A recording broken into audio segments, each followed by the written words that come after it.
Soy Meme Mateo y tengo el síndrome de Silver-Russell. El síndrome de Silver-Russell no es, aunque parece, una raza de perros. Se considera una enfermedad rara por su escasa frecuencia, pues existe un caso por cada 100.000 niños nacidos. Afecta por igual a ambos sexos. Los síntomas principales son anomalías de la cara, que tienen un aspecto triangular, con un maxilar inferior pequeño, anomalías dentales, frente amplia. Y bueno, el crecimiento está retrasado, tanto en el interior del útero como a lo largo de la infancia, alcanzando los pacientes afectados en los varones a 1,50 m y en las mujeres a 1,40 m. Yo no llegué ni a eso. Otros síntomas son la falta de apetito y la asimetría corporal, entre otros. Tengo 40 años. Nací un 11 de agosto de 1983. Asistió a mi parto el doctor Juan Jorge Heinrich, el médico que estaba ahí, que ya era pediatra de mis dos hermanos.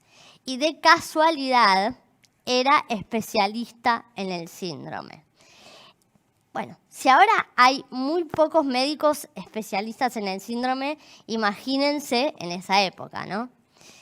Empecé a crecer en un hogar lleno de amor, de mucha libertad, muy musical.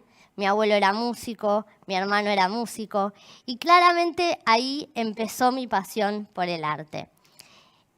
Y bueno, yo creo que a los 3 años de edad más o menos tenía la convicción de que me iba a dedicar a esto toda mi vida. Pobre mi familia, los volvía locos, porque no comía nada. Una de las características de este síndrome justamente es la falta de apetito. Me acuerdo que mi madre me había separado un estante cuando yo era chica que se llamaba El Kiosco, que mis hermanos tenían prohibido tocar. Había de todo ahí, comida chatarra, porque era la única que comía, y ellos no la podían tocar. Yo siempre quise ser tratada como todos, pero claro, tampoco era boba, ya que la vida me dio un síndrome. Bueno, a veces me aprovechaba un poco de esas situaciones y estaba aupa de todo el mundo, era la nena mimada de la casa, y bueno, y a mí me encantaba un poco eso. Mis padres me criaron y me educaron con mucho amor y libertad, siempre atentos a mis especificidades y mis necesidades. Como lo necesita cualquier niño, pero al mismo tiempo me sentía estimulada, me sentía protegida. Y una de las cosas que me acuerdo cuando era chiquita es que no llegaba al espejo del baño para mirarme, para lavarme los dientes. Entonces me tenía que subir al borde de la bañadera, me subía yo, para llegar a mirarme en el espejo. Y mi mamá de lejos, yo la veía de reojos, que rezaba y me dejaba ser libre y experimentar esa situación llena de miedos, por supuesto, y rezando para que no me caiga y no me quiebre los huesos de cristal, pero ella me dejaba. Y esa confianza en mí y esa libertad fue fundamental para forjar mi personalidad, con la que, bueno, gracias a ella pude cumplir tantos sueños. A los 15 años empecé a estudiar danza en la escuela de Reina Rich, con Valeria Archimó. Imagínense Valeria Archimó, un minón de 1,90 m casi, que bailaba como los dioses, y yo ahí con 1,30 m tratando de ponerme siempre adelante de la clase porque me tapaban todos, no veía nada, pero yo en el fondo era como que me sentía ella, porque yo sentía que no sé, que tenía esta cuestión de que amaba tanto la danza, que no faltaba a ninguna de las clases y lo disfrutaba mucho.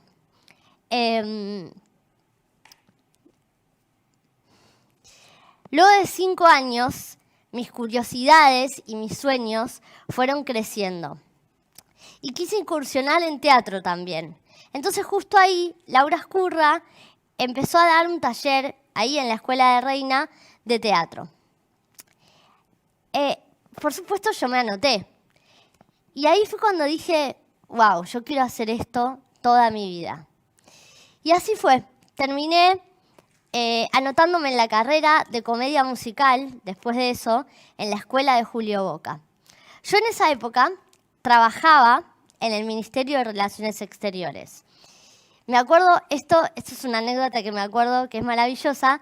Yo salía del ministerio y iba camino a la escuela a cursar, toda vestida de traje de oficina, y en la calle había una nena muy chiquitita con la mamá, paradas en la puerta de un kiosco, y escucho a la nena que primero me mira así y le dice, mamá, mirá, una mamá chiquita. Bueno, y de esas miles de anécdotas hasta el día de hoy. La carrera de comedia musical era muy exigente, muchas horas de cursada, cada vez más.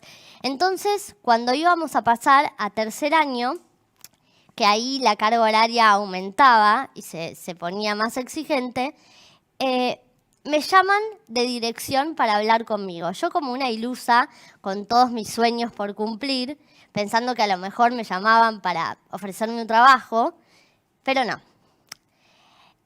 Resulta que el director, en ese momento, que era Ricky Pashkush, me llama para decirme que estaban preocupados porque no sabían si yo iba a poder pasar a tercer año y afrontar toda esa exigencia y toda esa carga horaria.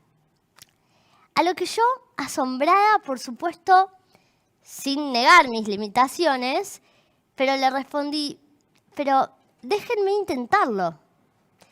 Y así fue, lo intenté y luego de 4 años me egresé. No solamente me egresé con un montón de aprendizaje y mucha felicidad, sino que también me egresé con un trabajo, porque uno de mis profesores de la carrera me ofreció un trabajo como actriz en ese momento, y bueno, así hice mi primera obra.